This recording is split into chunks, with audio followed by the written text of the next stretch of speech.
Halloween is coming up. And on Halloween, people like to dress up silly, get drunk, have a good time. And a university department called the Intercultural Affairs Committee sent an email to students saying, it's Halloween, you guys want to have fun, that's fine. But please be sensitive about the feelings of other people. So for example, do not dress up like a panda because we have Chinese students and they might be offended if you dress up like a panda. Okay, so this email went out to all the students at Yale. And one teacher who works at a residential college called Silliman. Okay, so Yale, the university, is divided into dormitories called residential colleges. And she is a dean with her husband of this college called Silliman. And to her students, she writes an email and says that she didn't agree with the university email.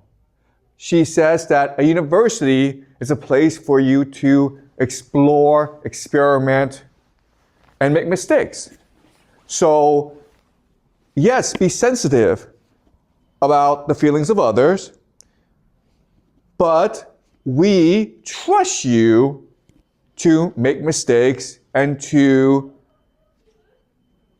recover from them, okay?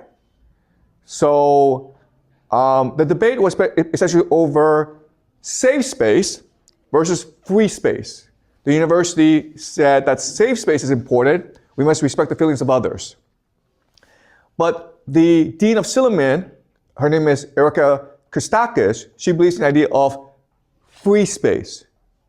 So a university is a place for debate, for questioning, for experimentation. And yes, feelings will be hurt. That's part of the growing up process, the intellectual process. So let me ask you a question. Do you guys agree with number one, who argues for safe space, or number two, Erica Christakis, who argues for free space? What do you think? Sorry, can you speak into the mic, please? Of why? Why do you believe number one and number two is correct? Oh, because I think that university is a place that you could explore yourself, jump out of your comfort zone and try the things that you never had experienced before. Okay, who disagrees? Who believes it's more important to respect the feelings of others? Like if the college prohibit these dressing that may be offensive to other students, it's just in the campus. If you walk out into the society, it still will have the people wants to dress maybe like a panda or something. So I think it's necessary to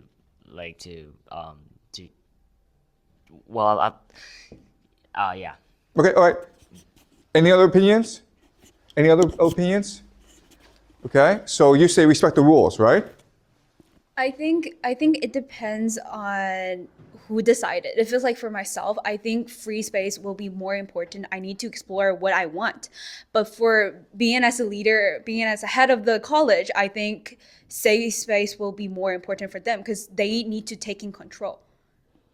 Okay, right. But the problem is this is a conflict, right? Mm-hmm. If the teachers care about safe space, you cannot have free space, right? So the question then is, what do you think in principle is more important? Free space or safe space? Safe space. Okay.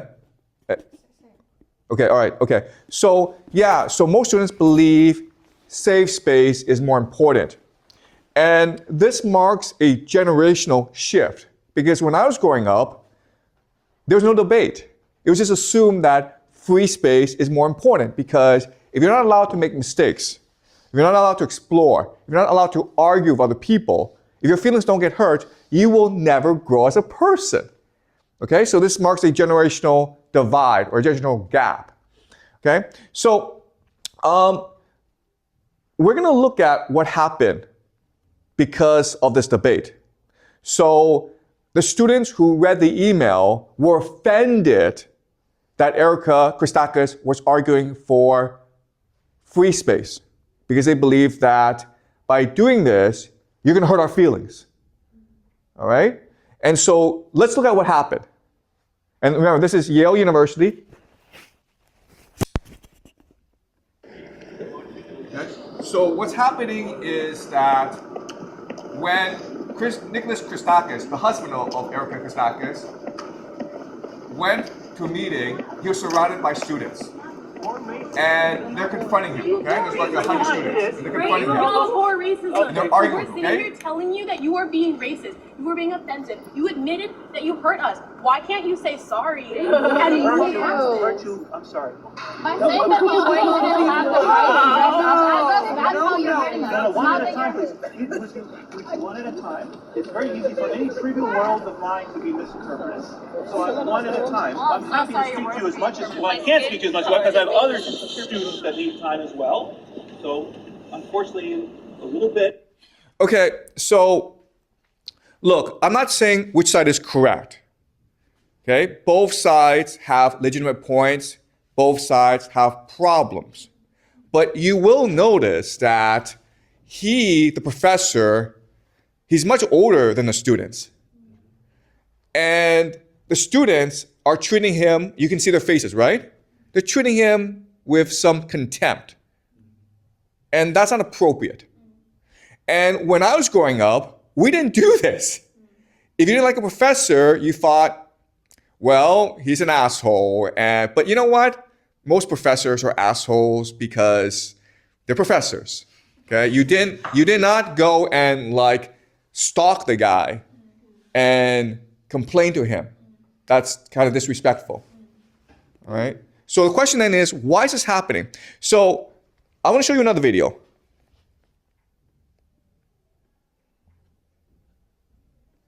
And this video is kind of crazy. Okay, this video. You understand that?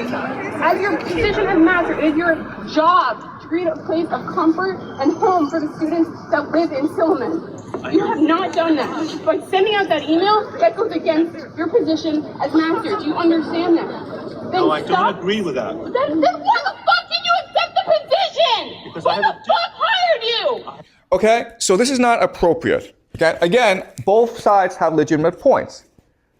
But this is not appropriate, right? Because what she's saying to him is, you work for us. Your job is to make us feel at home. And his response is that my job is to help you learn. My job is to help you grow. And that means openness. That means debate. That means pain. And her response is, I don't want that crap. I want to feel good. I want to feel at home. I don't be challenged. And if you think about it, that defeats the entire point of university. So again, I'm not saying who's right. I'm not saying who's wrong, but clearly there's a problem here. And when I went to Yale a long time ago, we didn't have any of this. In fact, this sort of incident where a student would curse a professor, it was unimaginable to us. Okay? So the question then is, why is this happening? And there are three explanations for why this is happening. The first explanation is parenting. These kids grew up in very privileged households, and their parents are very protective of them. And their parents treat them like friends. And so these kids are spoiled, okay? That's the first explanation. The second explanation is the idea of a consumerist mentality.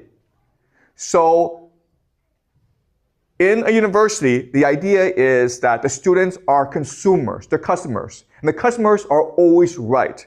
What the customers want, you have to give them. So if the customers want a safe space, if they want to come and enjoy their time at university, and they don't really challenge, then the professors have to meet their demands. Otherwise, he should not have this job. Okay? And this is a mentality that we call neoliberalism or consumerism. Okay? That's the second explanation. Okay? The third explanation is ideological.